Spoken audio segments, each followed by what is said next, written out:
నమస్తే welcome to prime nine desk analysis నేను మీ బ్రహ్మనాయుడు వైఎస్ఆర్ కాంగ్రెస్ పార్టీలో పోటీ చేసేందుకు మహా నేతలు సైతం కూడా భయపడుతున్న పరిస్థితులు అయితే చాలా స్పష్టంగా కనపడతా ఉన్నాయి. ప్రస్తుతం కనుక చూస్తే వైఎస్ జగన్మోహన్ రెడ్డి బాబాయ్ వైవి సుబ్బారెడ్డి గతంలో ఒంగోలు ఎంపీగా గెలిచారు. అలాంటి వైవి సుబ్బారెడ్డి సైతం ప్రస్తుత ఎన్నికల్లో ఒంగోలు ఎంపీ స్థానానికి పోటీ చేసేందుకైతే భయపడుతున్నట్టయితే చాలా స్పష్టంగా తెలుస్తూ ఉంది. అయితే నిన్న వైవి సుబ్బారెడ్డి మాట్లాడుతూ ప్రత్యక్ష రాజకీయాల్లో పోటీ చేయనని చెప్పేసి జగన్మోహన్ రెడ్డికి చాలాసార్లు చెప్పాననేటువంటి వ్యాఖ్యలు చేశారు. మరి ఒంగోలు ఎంపీ స్థానం అయితే ప్రస్తుతం అయితే ఖాళీగా ఉందని చెప్పొచ్చు. ఎందుకంటే ప్రస్తుతం వైకాపా నుంచి ఎంపీగా ప్రాతినిధ్యం వహిస్తున్నటువంటి మాగుంట శ్రీనివాసరెడ్డికి అయితే జగన్మోహన్ రెడ్డి టికెట్ని అయితే నిరాకరించారు. అయితే ప్రస్తుతం ఆ టికెట్ ఎవరికి ఇవ్వాలనే దాని మీద అయితే వైఎస్ఆర్ కాంగ్రెస్ పార్టీలో పెద్ద ఎత్తున అయితే చర్చ మొదలైంది. అయితే వైవి సుబ్బారెడ్డి మాత్రం ముందుగానే నేను పోటీకి దిగను, అదేవిధంగా ప్రత్యక్ష రాజకీయాల్లో పోటీ చేయను అనేటువంటి విషయాన్ని జగన్మోహన్ రెడ్డికి చాలాసార్లు చెప్పానని చెప్పారు.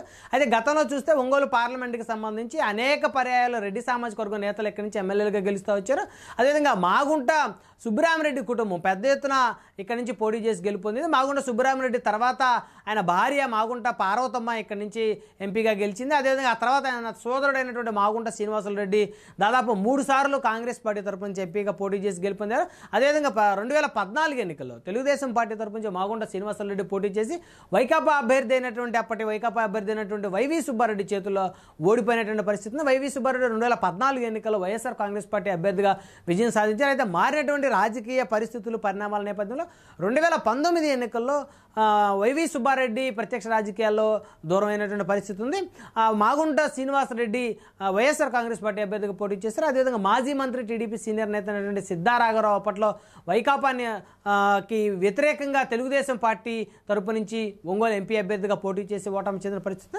అయితే సిద్ధారాఘవరావు సైతం కూడా ఒంగోలు ప్రాంతానికి చెందినటువంటి నేత కావడం, ఆయన దర్శి నియోజకవర్గం నుంచి ఎమ్మెల్యేగా గెలిచి మంత్రిగా కూడా ప్రాతినిధ్యం వహించారు. అయితే తదనంతర కాలంలో ఆయన సైతం కూడా వైఎస్ఆర్ కాంగ్రెస్ పార్టీలో చేరిపోయారు. ప్రస్తుతం అయితే వైఎస్ఆర్ కాంగ్రెస్ పార్టీకి అనేక నియోజకవర్గాల్లో ఎక్కడి నుంచి పోటీ చేయాలి, ఏ సీట్లు ఎవరికి కేటాయించాలని దాని మీద అయితే ఇంకా స్పష్టత రాలేదు. దాదాపు 3 విడతలు అభ్యర్థులను ప్రకటించినప్పటికీ కూడా పెద్ద ఎత్తున వైసీపీలో అసంతృప్తులు తిరుగుబాటుగా మారినటువంటి పరిస్థితి ఉంది. పెద్ద ఎత్తున వైకాపా పార్టీలు అయితే ముసలం పుట్టిన పరిస్థితులు కనపడతాయి.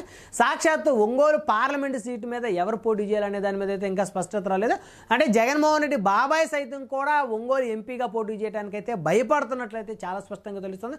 ఉమ్మడి ప్రకాశం జిల్లాలో తెలుగుదేశం జనసేన గాలి అయితే బలంగా వీస్తున్నట్టు కనపడుతుంది. అనేక నియోజకవర్గాల్లో వైకాపా అడ్రస్ అయితే గల్లంతయ్యేటువంటి పరిస్థితులు అయితే కనపడతా ఉన్నాయి. ఇలాంటి పరిస్థితులు పరిణామాల నేపథ్యంలో ఓటమి చెందితే పరువు పోతుందనేటువంటి భయంతో వైవి సుబ్బారెడ్డి తానే ప్రత్యక్షంగా నేను రాజకీయాలకు దూరం అయిపోయాననేటువంటి ఒక స్టేట్మెంట్ ఏదైతే ఇచ్చారో, ఇక ఉమ్మడి ప్రకాశం జిల్లాలో వైఎస్ఆర్ కాంగ్రెస్ పార్టీ పూర్తిగా డౌన్ఫాల్ అయిందని చెప్పొచ్చు.